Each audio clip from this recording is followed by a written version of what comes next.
ir dormir com você. Ainda que tenha um marido do lado, uma esposa do lado. A última conversa é com você. Porque é a única forma que você tem de falar com Deus. Às vezes nós pensamos que falar com Deus é jogar uma palavra para fora. Não. É jogar uma palavra para dentro. Porventura, essa palavra é expressa e quando nós dizemos, o sopro joga ela para fora de dentro de nós. Você está falando com o outro, para o outro. Mas a nossa oração, a profunda oração, o encontro pessoal com o Senhor, é uma oração que você joga, uma fala que você joga para dentro. E o poder da palavra é fantástico. É uma pá que ara, lavra, né? Vai arando, vai abrindo sulcos, abre espaços dentro de nós. E quando nós jogamos uma palavra oracional para dentro de nós, ela vai abrindo espaços, vielas, ruas, avenidas, que nos dão acesso ao Deus que nos habita. Ah, padre, mas se Deus mora em mim, por que eu tenho que ir à igreja? Porque eu sou ritual. E tudo aquilo que eu caminho por fora é uma maneira que eu tenho de, simbolicamente, caminhar para dentro de mim.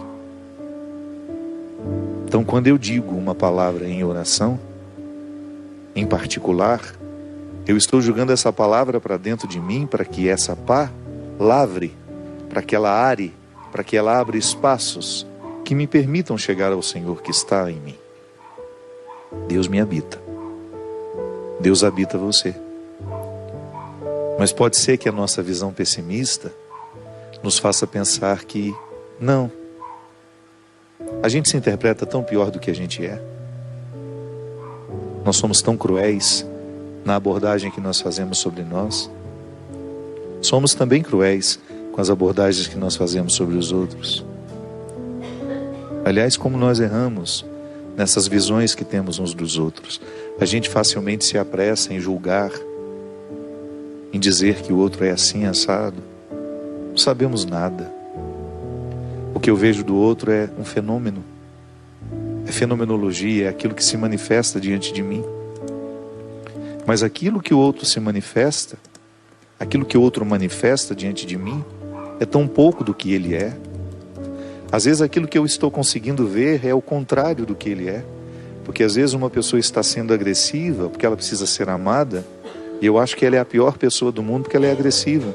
Mas no fundo é uma pessoa que precisa ser amada. Então o que eu vejo não corresponde à verdade. O que eu vejo é apenas um equívoco, um deslize dela em não saber pedir o que ela precisa. Sim, quantas vezes eu peço afeto da pior forma, sendo agressivo, ciumento, possessivo. Seria tão mais honesto, né, eu dizer, olha, eu estou tão necessitado de ajuda, eu estou tão necessitado da sua presença hoje, e o outro interpretaria do jeito certo o que eu estou pedindo para ele. Mas às vezes eu chego aos gritos, rejeitando, mandando embora, quando na verdade eu quero que fique, que me ame, que esteja comigo. Então quando eu não sou honesto com o que eu sou, eu prejudico o outro me perceber. Mas eu erro comigo, quando eu tenho uma visão distorcida de mim, quando eu me interpreto muito pior do que eu sou. E é interessante que uma pessoa que é pessimista em relação a si, a primeira coisa que ela expulsa dela é a possibilidade dela ser amada por Deus. Ela tem muita dificuldade de acreditar que Deus a ama, e muito menos que Deus a habita. Pensar isso, né? Eu sou um sacrário. As pessoas vão à igreja, elas reverenciam aquele sacrário que está ali, porque a Sagrada Comunhão está ali, a Sagrada Eucaristia está ali. Mas eu passo pelo meu irmão e me esqueço que ele também é um sacrário vivo, ambulante. Tenho respeito pela Eucaristia, mas não tenho respeito pelo meu irmão, que trabalha comigo na equipe de liturgia, na equipe de trabalho dentro da igreja.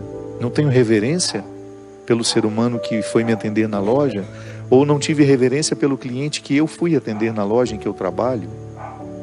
Que cristianismo é esse que me faz ficar prostrado diante da hóstia consagrada, mas não me leva a estender a mão a um irmão que está do meu lado?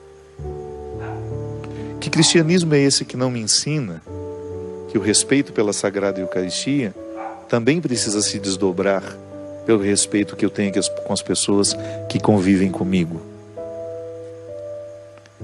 Que não é justo eu não reconhecer essa dignidade, inclusive em mim, de perceber que esse Deus escolheu morar em mim, e que eu vou ficar muito bravo e que eu vou fazer de tudo para que aqueles que querem atentar contra o Deus que me habita não obtenham o seu sucesso.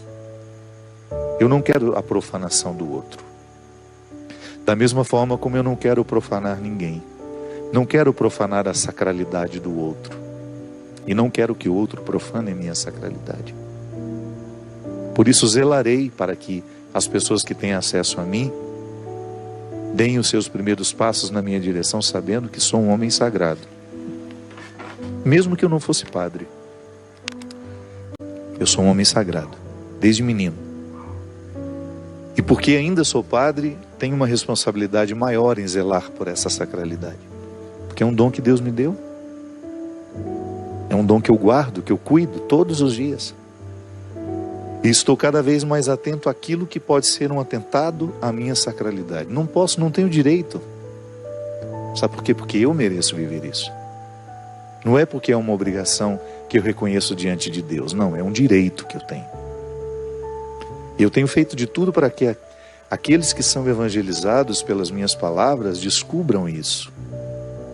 É um direito que você tem sentir-se sagrado e viver como tal. Pensar-se como sagrado. Sentir-se como sagrado. Agir como sagrado. Porque essa sacralidade, ela é irrenunciável. São Paulo já fala numa das suas cartas: os dons de Deus são irrevogáveis. Ele não muda de ideia. Eu derramei sacralidade sobre aquela pessoa, mas ela está vivendo uma vida muito promíscua, vou retirar. Não. A vida promíscua daquela pessoa, em todos os aspectos, não só sexual, mas moral, ético. A pessoa pode se envolver em corrupção, pode fazer injustiças, cometer atrocidades, pode matar. Essa vida de promiscuidade pode até fazê-la esquecer que ela é sagrada, mas nunca retira dela a condição de sagrada. Por isso que nós não podemos fazer escala de dignidade. Essa pessoa tem mais dignidade que a outra. Eu sei que culturalmente nós somos formatados para pensar assim. Se tem uma coisa que mudou muito nesses tempos, né, justamente a forma como nós olhamos para os nossos políticos. Eu me lembro, eu era criança, o prefeito passava, parecia um ser de outro mundo, né? Porque a gente foi educado para isso. O bispo, meu Deus, a gente tinha um medo daquele bispo, porque a gente achava que ele era muito melhor do que nós. O Papa, o rei, nós somos assim, né? Nos países onde tem a monarquia, desde criança, elas são educadas a admirarem os reis e as rainhas, os príncipes e as princesas. Eu tenho sempre um pé atrás em relação a isso.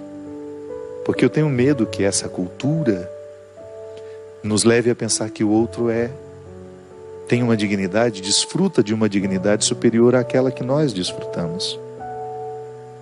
Observo muito isso em relação a quem faz sucesso, de como essas pessoas são retiradas do senso comum e colocadas numa galeria, como se elas fossem sobrenaturais. Vai conviver com elas para ver. Sofrem dos mesmos medos que nós, as mesmas dores, as mesmas ansiedades, as mesmas angústias, só que elas estão revestidas de projeção. E há artistas que são construídos assim: quanto mais inacessíveis, melhor, porque elas vão durar muito tempo. Esses artistas duram muito tempo, porque sendo inacessíveis, são sempre imaginados perfeitos.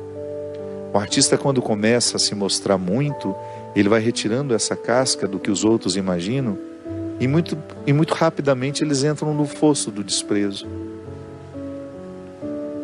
Não são eles que estão errados em se desfazerem, em se desconstruírem daquilo que os outros imaginaram.